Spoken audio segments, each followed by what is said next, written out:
రాముడికి ఒక చెల్లెలు ఉంది అని మీకు తెలుసా? కుంభకర్ణుడు 6 నెలల పాటు ఎందుకు నిద్రపోతాడో తెలుసా?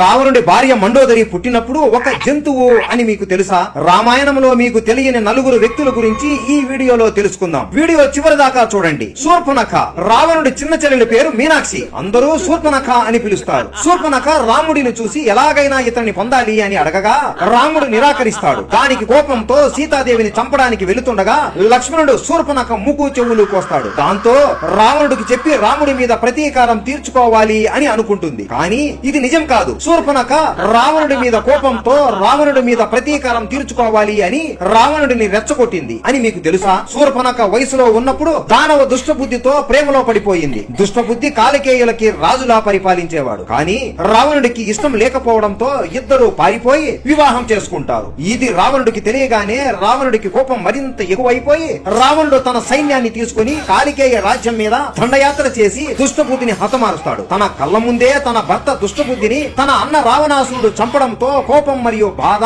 మనసులో దాచుకుని రావణుడి మీద ప్రతీకారం తీర్చుకోవాలి అని పక్కన లంకలోనే ఉండేది. లక్ష్మణుడు శూర్పణఖ ముక్కు చెవులు కోయగానే నన్ను ఈ అల్ప మానవుడైన రాముడు నిరాకరించాడు అనే ఒక బాధ, అలాగే ఇలాంటి పరిస్థితి నాకు తెచ్చినందుకు రావణుడి మీద కోపంతో ఇదే మంచి సమయం అని రావణుడి దగ్గరికి వెళ్లి, అన్నా నేను ఒక అమ్మాయిని చూశాను, ఆమె ఎంతో అందంగా ఉంది, ఆమె నీ పక్కన అయితే బాగుంటుంది అని అనుకుని వెళ్లి అడగగా ఆమె మరిది లక్ష్మణుడు నా ముక్కు చెవులు కోసి అవమానించాడు అని ఉన్నది లేనిది చెప్పి రావణుడి మరణాన్ని అతనే వెళ్లి తీసుకునేలా చేస్తుంది. అలా అన్నను చెల్లి చంపుకుంటుంది. ఈ ఒక్క శూర్పణఖ లేకుండా ఉంటే అస్సలు రామాయణమే జరిగేది కాదు. మేము కూడా ఈ రామాయణం మీద వీడియో చేసే వాళ్ళం కాదేమో. కుంభకర్ణ, రామాయణంలో అతి పెద్ద రాక్షసుడు రావణుడి తమ్ముడు కుంభకర్ణుడు. అతను 6 నెలలు నిద్రపోతాడు. మిగిలిన 6 నెలలు ఆపకుండా తింటూనే ఉంటాడు. అయితే ఈ కుంభకర్ణుడు 6 నెలలు ఎందుకు నిద్రపోతాడో మీకు తెలుసా? దీని వెనక పెద్ద కుట్ర జరిగింది. కుంభకర్ణుడు భూమి మీద పుట్టగానే భూలోకం అంతా తదరిల్లిపోయింది. అతను పుట్టినప్పటి నుండి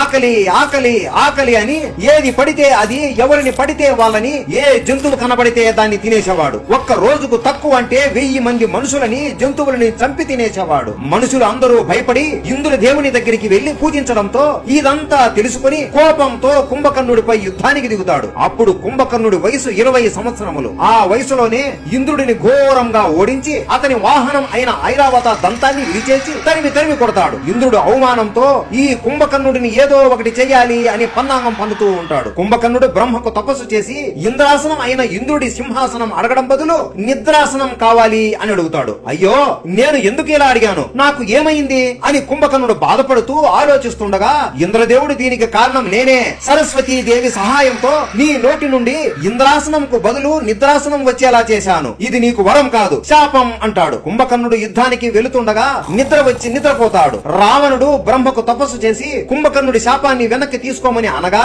అలా నేను చేయలేను, ఇక నుండి కుంభకర్ణుడు 6 నెలలు నిద్రపోతాడు అని చెబుతాడు. కుంభకర్ణుడు చాలా గొప్ప యోధుడు మరియు మంచి బుద్ధులు కలిగిన వాడు. రావణుడికి సీతాదేవిని వదిలేయమని చాలా సార్లు చెబుతాడు. కానీ రావణాసురుడు వినడు. కుంభకర్ణుడు తన అన్న రావణాసురుడి మాట జవదాటకూడదు కాబట్టి యుద్ధానికి వచ్చి రాముడి చేతుల్లో మరణిస్తాడు. రావణుడి భార్య లంకకు మహారాణి మండోదరి. ఆమె ఒక కప్పలాగా జన్మించింది అని మీకు తెలుసా? రామాయణం ఉత్తరాఖండం ప్రకారం మండోదరి అసురుల రాజు మాయాసురుడు మరియు దేవలోక అప్సర హేమకి జన్మించింది. కానీ ఒడియా గ్రంథాల ప్రకారం మండోదరి అమ్మాయిలా కాదు, ఒక కప్పలా జన్మించింది. ఒక రోజు మందార్ మరియు ఉదార్ అనే ఋషులు తాగడానికి పాలు తెచ్చుకుని పక్కన పెట్టుకుని ధ్యానం చేయడానికి సరి చేసుకుంటూ ఉంటారు. కానీ అక్కడికి ఒక పాము వచ్చి ఆ పాలలో విషం కలిపేస్తుంది. ఇదంతా పక్కనే ఉన్న కప్ప గమనిస్తూ ఉంటుంది. ఇది తెలియక ఆ ఋషులు పాలు తాగడానికి తీసుకుంటారు. వాళ్ళని కాపాడడానికి ఆ కప్ప తన ప్రాణాలను కూడా లెక్క చేయకుండా ఆ పాలలో దూకి మరణిస్తుంది. ఇది చూసి వాళ్ళు ఆశ్చర్యపోయి, మా ప్రాణాలు కాపాడడానికి నీ ప్రాణాలు త్యాగం చేశావు కదా,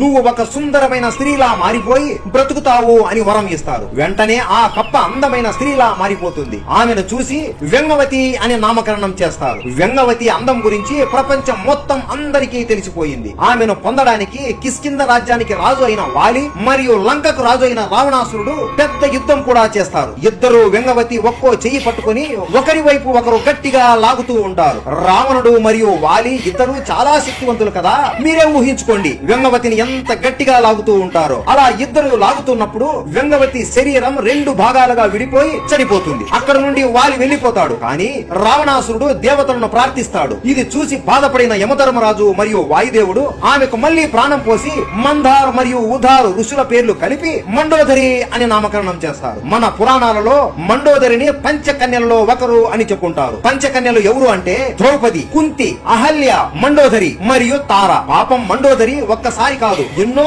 సార్లు రావణుడి బుద్ధి మార్చాలి అని ఎన్నో ప్రయత్నాలు చేసింది. రావణుడు వేదవతిని బలవంతంగా శృంగారం చేస్తున్నప్పుడు కూడా ఆపడానికి చాలా ప్రయత్నించింది. కానీ రావణాసురుడు అస్సలు ఆమె మాట వినలేదు. రావణుడు మండోదరితో వెళ్ళి సీతను నన్ను పెళ్లి చేసుకోమని ఒప్పించు అని అడగగా, నేను వెళ్ళను, ఈమె రాముడి భార్య సీతాదేవి, ఆ సీతాదేవిని వదిలే అని ఎంత చెప్పినా రావణాసురుడు వినలేదు. స్వామి, మీరు సీతాదేవిని వదిలేయకపోతే మీ మరణం మీ దగ్గర పెట్టుకున్నట్లే అని చెప్పినా కూడా రావణాసురుడు వినలేదు. చివరికి ఆమె చెప్పినట్లే అతని మరణం అతనే తెచ్చుకున్నాడు. శాంత రామాయణం చదివినా లేదా విన్నా ప్రతి ఒక్కరికి రాముడు దశరథ మహారాజు పెద్ద కొడుకు అని తెలుసు. కానీ రాముడి కన్నా ముందు దశరథ మహారాజుకి ఒక కూతురు కూడా ఉంది అని మీకు తెలుసా? ఆమె పేరు శాంత.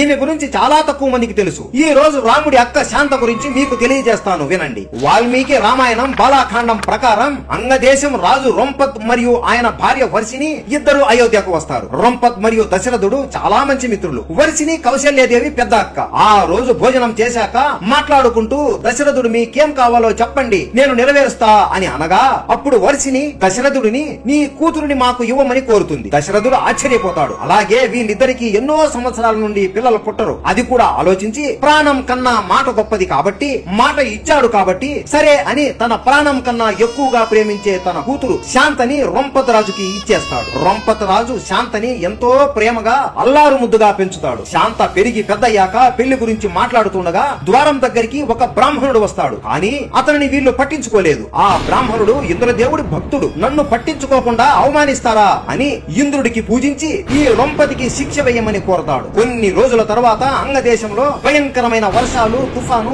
ఏకదాటిగా వస్తూనే ఉన్నాయి. రొంపత్ ఇంద్రదేవుడిని శాంతి చేయడానికి రిషి శృంగిని యజ్ఞం చేయడానికి పిలిచాడు. ఏకదాటిగా కొన్ని నెలల యజ్ఞం చేయడంతో ఇంద్రుడు శాంతించి వర్షాలు వరదలు తగ్గించాడు. రొంపత్ సంతోషించి తన కుమార్తె అయిన శాంతని ఇచ్చి వివాహం చేశాడు. ఈ రిషి ఎవరో తెలుసా?